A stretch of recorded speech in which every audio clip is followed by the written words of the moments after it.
അസ്സലാമലൈക്കും. അപ്പോൾ നമ്മളിന്ന് തയ്യാറാക്കാൻ പോണത് ചിരങ്ങ കൊണ്ടൊരു പായസം. അപ്പോൾ നമ്മൾ ചിരക്കി വെച്ചിട്ടുണ്ട്.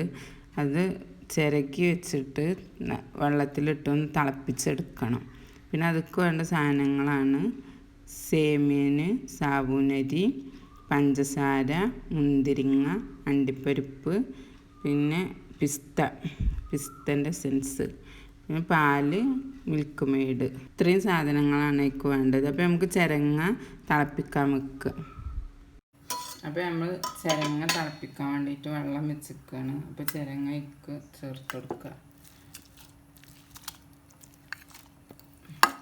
ഇത് നല്ലപോലെ ഒന്ന് തിളച്ച് വേവട്ടെ. നമുക്ക് മൂടി വെച്ചിട്ട് വേവിക്കാം. ചിരങ്ങ തിളച്ച് വന്നിട്ടുണ്ട്. അപ്പോൾ ഊറ്റി വെള്ളം വാർത്ത് വെക്കാം. തിളച്ചാൽ മതി. ഇനി പായസത്തിലിട്ടിട്ട് ഒന്നും കൂടി വേവിക്കുമല്ലോ എല്ലാം കൂടെ, അപ്പോൾ വെന്തോളും. അപ്പോൾ നമ്മൾ ചട്ടി ചൂടായിട്ടുണ്ട്. അപ്പോൾ നമുക്ക് പാലൊഴിച്ച് കൊടുക്കാം. പാലൊഴിച്ച് തിളച്ചതിന് ശേഷം പഞ്ചസാര, സാബൂനരി ഇട്ടെടുത്തിട്ട് പിന്നെ ബാക്കിയിൽ നമുക്ക് ചേർക്കാം. അപ്പോൾ ഇത് കണ്ടത് എവിടെ നിന്നാന്ന് പറഞ്ഞാൽ ഞങ്ങൾ കർണാടകയിൽ പോയിന്. അപ്പോൾ അവിടെ കല്യാണമൊക്കെ ആയപ്പോൾ കുറേ ചിരങ്ങ കൊടുന്ന് കൂട്ടി വെച്ചിട്ട്. അപ്പോൾ ചോദിച്ചപ്പോൾ എന്തിനാ ചോദിച്ചപ്പോൾ പറയും ഓല് അതിന് മിട്ടാന്ന് അറിയണത്, മിട്ട ഉണ്ടാക്കാനാണ്. അപ്പം ഇങ്ങനെ ചോദിച്ചു തന്നതിൻ്റെ റെസിപ്പിയൊക്കെ കുടിച്ചപ്പോൾ നല്ല ടേസ്റ്റും ഉണ്ട്. അപ്പോൾ ഉണ്ടാക്കി നോക്കിയതാണ്. എനിക്ക് ഫുഡ് ഉണ്ടാക്കണം ഭയങ്കര ഇഷ്ടമാണ്. അത് എവിടുന്നേലും കഴിക്കുമ്പോൾ അത് നമുക്ക് ചോദിക്കാൻ പറ്റുന്ന ആൾക്കാരാണെങ്കിൽ നമ്മൾ ചോദിച്ചു നോക്കുമല്ലോ ഇതെങ്ങനെ ഉണ്ടാക്കി, എന്തൊക്കെയൊക്കെ ചേർത്തു, ടേസ്റ്റില്ല ഭക്ഷണം കിട്ടുമ്പോൾ അല്ലേ.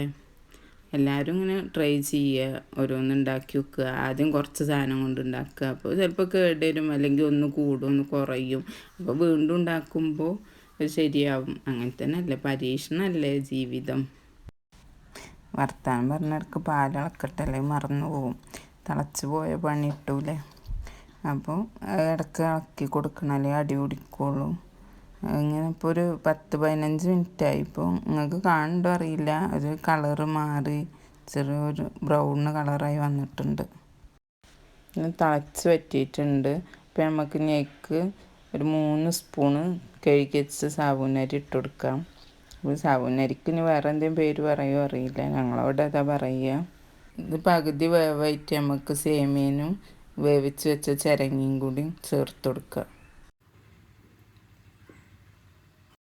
അപ്പോൾ നമ്മൾ വേവിക്കാൻ വെച്ച സാബൂനരി പകുതി വേവായിട്ടുണ്ട്. അപ്പോൾ നമുക്ക് പഞ്ചസാര ചേർത്ത് കൊടുക്കാം. അപ്പോൾ മധുരം എന്ന് പറഞ്ഞാൽ നമുക്ക് ഇഷ്ടമല്ല അത്ര ചേർക്കാം. ഞാൻ പായസത്തേക്ക് നല്ല മധുരം ഇടും, എനിക്ക് നല്ല മധുരം വേണം. പഞ്ചസാര കുറച്ച് കുറഞ്ഞാൽ പിന്നെ മിൽക്ക് മെയ്ഡ് ചേർക്കണുണ്ടല്ലോ, അപ്പോൾ ഒന്നും കൂടി മധുരം കിട്ടും. നമ്മൾ നേരത്തെ വറുത്ത് മാറ്റി വെച്ച സേമിയല്ലേ, അതും കൂടി ആഡ് ചെയ്ത് കൊടുക്കുക.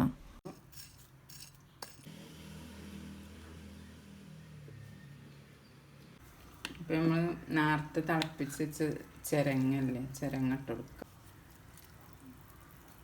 പിന്നെ ഇത് എല്ലാം കൂടെ ഇട്ടിട്ട് നല്ലപോലെ വേവിച്ചെടുക്കണം.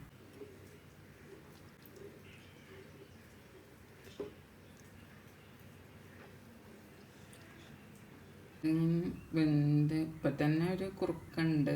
പക്ഷെ ഒരു 10 മിനിറ്റ് നമ്മൾ ഇളക്കി വേവിക്കണം. സേമിയം വലിയ വണ്ണമല്ല, ഒറ്റ സേമിയനാണ്. ഇത് കണ്ടോ, സേമിയന് വണ്ണം കുറവില്ല. അതാണ് പായസത്തിന് ഏറ്റവും ടേസ്റ്റ്. ഈ സേമിയനാണ് നല്ലത്. സേമിയ ബിരിയാണി ഞാൻ കഴിഞ്ഞ വീഡിയോയിൽ നിങ്ങൾ കണ്ടില്ലേ, അത് ബിരിയാണി വെക്കുമ്പോൾ ആ വണ്ണല്ല സേമിയമാണ്. അപ്പോൾ ഒരു നുള്ളുപ്പ് ഞാൻ പായസത്തേക്ക് ഉപ്പിടും കേട്ടോ. ഉപ്പിട്ടില്ലെങ്കിൽ എനിക്ക് അതിൻ്റെ ടേസ്റ്റ് അറിയില്ല. അപ്പോൾ മധുരം നോക്കിയപ്പോൾ മധുരം കുറവാണ്, കുറച്ചും കൂടി പഞ്ചാര ആഡ് ചെയ്തു. അപ്പോൾ നമ്മൾ മിൽക്ക് മെയ്ഡ് വെച്ച് കൊടുക്കുക.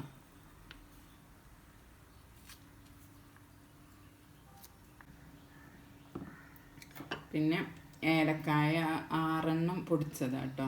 ഞാൻ അതിൻ്റെ തൊലിയൊക്കെ ഇടും, എന്താ വെച്ചാൽ തിന്നണവർക്കൊരു പണിയാണ്ടോ, ഒരു തുപ്പിക്കോളും. ഇപ്പോൾ പായസത്തിൻ്റെ ഫൈന് ലുക്കായി കേട്ടോ. നമുക്ക് ഇതിക്ക് കുറച്ച് പിസ്ത വയ്ക്കാം. പിസ്ത പറയുമ്പോൾ പിസ്തൻ്റെ എസൻസ് കേട്ടോ. 3 തുള്ളി വെച്ചിട്ടുണ്ട്. കളറ് ഉണ്ടോ നോക്കട്ടെ, അല്ലെങ്കിൽ ഇത്രയും കൂടി വെക്കാം. ഇപ്പം നല്ലൊരു സ്മെല്ലുണ്ട് കേട്ടോ. പാസ്തൻ്റെയും പിസ്തൻ്റെയും ഒക്കെ കൂടെ ഇപ്പോൾ കാണാൻ തന്നെ ഒരു കളർ മാറ്റം വന്നില്ലേ. മതി, ഓവറുണ്ടോ. ഇപ്പം നമ്മൾ നല്ല കളർ വേണമെങ്കിൽ ആക്കാം, പക്ഷെ കളർ ഇത്ര നല്ലതല്ലല്ലോ, അതുകൊണ്ടാണ് ലൈറ്റ് കളറാക്കിയത്. ഇത്തിരിയും കൂടിയൊക്കെ വേണമെങ്കിൽ ഒഴിക്കാം. പിന്നെ ഓവർ എസൻസ് ആയാൽ അതിൻ്റെ ഒരു കുത്തൽ വരുമല്ലോ, ഭയങ്കരമായിട്ടൊരു സ്മെല്ല്. അപ്പോൾ വേണ്ട. ഇത് കഴിഞ്ഞു. അപ്പോൾ നമുക്കിത് മാറ്റി വെക്കാം. ഇനി അതിക്ക് വേണ്ട അണ്ടിപ്പരിപ്പ് മുന്തിരിയും വറുത്തിടലാണ് ലാസ്റ്റ്. അപ്പോൾ നെയ്യ് ചട്ടിയിൽ വെച്ചിട്ട് അണ്ടിപ്പരിപ്പ് മുന്തിരിയും വറുത്ത് കൊടുക്കുക. അണ്ടിപ്പരിപ്പ് ചെറുതാക്കി പീസാക്കിക്കണം, മുന്തിരിയും ചെറിയ പീസാക്കിക്കുക. ഇനി നമുക്ക് അണ്ടിപ്പരിപ്പ് കഴുകി വെച്ച അണ്ടിപ്പരിപ്പ് കേട്ടോ. അപ്പോൾ ഇതൊക്കെ ആഡ് ചെയ്ത് കൊടുക്കുക.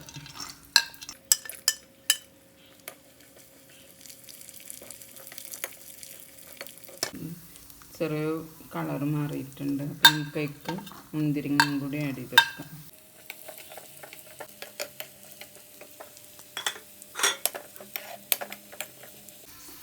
അപ്പം നമ്മൾ ലാസ്റ്റാണ് ഫൈനലായി.